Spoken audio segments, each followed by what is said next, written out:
रूस और यूक्रेन के बीच आज युद्ध का 19वां दिन है और दोनों की तरफ से भीषण हमले लगातार जारी है। यूक्रेन की सेना का कहना है कि रूसी सेना जिन इलाकों पर कब्जा कर चुकी है वहां पर अपनी पकड़ को मजबूत करने की कोशिश कर रही है। इसके अलावा रूसी सेना अब राजधानी कीव और दूसरे शहरों पर भीषण हमले करने की तैयारी कर चुकी है। इस बीच खबर सामने आ रही है कि रूस और यूक्रेन के बीच चौथे दौर की बातचीत 1 से 2 दिन में ही हो सकती है, लेकिन इससे पहले हुई 3 दौर की बातचीत में कोई समाधान नहीं निकल पाया। रूस और यूक्रेन के बीच चल रहे युद्ध के बीच यूक्रेन के राष्ट्रपति जेलेंस्की ने सोमवार सुबह एक वार्निंग जारी की है। उन्होंने नाटो देशों को आगाह करते हुए उनसे सही कदम उठाने के लिए कहा है। साथ ही जेलेंस्की ने यह भी कहा कि अगर नाटो ने समय रहते उचित कदम नहीं उठाया तो रूस उसके सदस्य देशों को निशाना बनाना शुरू कर देगा। जेलेंस्की ने यह बातें एक वीडियो संदेश में कही। उन्होंने नाटो से यूक्रेन के आसमान में नो फ्लाई जोन घोषित करने की भी गुहार लगाते हुए कहा कि अगर आपने हमारे आसमान बंद नहीं किए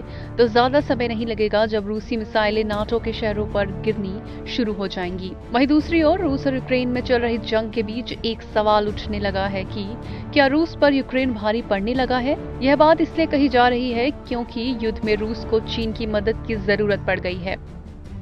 दरअसल यूक्रेन से चल रही जंग के बीच रूस ने चीन से मदद के तौर पर सैन्य उपकरण की मांग की है। मीडिया रिपोर्ट्स के मुताबिक एक वरिष्ठ अमेरिकी सैन्य अधिकारी की ओर से यह दावा किया गया है कि रूस ने सैन्य के अलावा ड्रोन की भी मदद चीन से मांगी है। रूस की ओर से यह मदद ऐसे समय पर मांगी गई है जब अमेरिका की ओर से सीधे तौर पर चीन को धमकाया गया है। दरअसल अमेरिका ने रविवार को चीन को चेतावनी जारी की थी। इसमें कहा गया था कि आर्थिक प्रतिबंध झेल रहे रूस की मदद के लिए अगर चीन आगे आता है तो उसे भी बुरे परिणाम भुगतने होंगे। रूस और यूक्रेन की ये जंग आम लोगों पर कहर बनकर टूट रही है। संयुक्त राष्ट्र के मुताबिक इस जंग में अब तक लगभग 600 आम लोगों की मौत हो चुकी है। वहीं रूसी हमलों से बचने के लिए 25 लाख से अधिक लोगों ने यूक्रेन छोड़ दिया है। संयुक्त राष्ट्र ने इसे दूसरे विश्व युद्ध के बाद से सबसे तेजी से बढ़ता हुआ शरणार्थी संकट कहा है।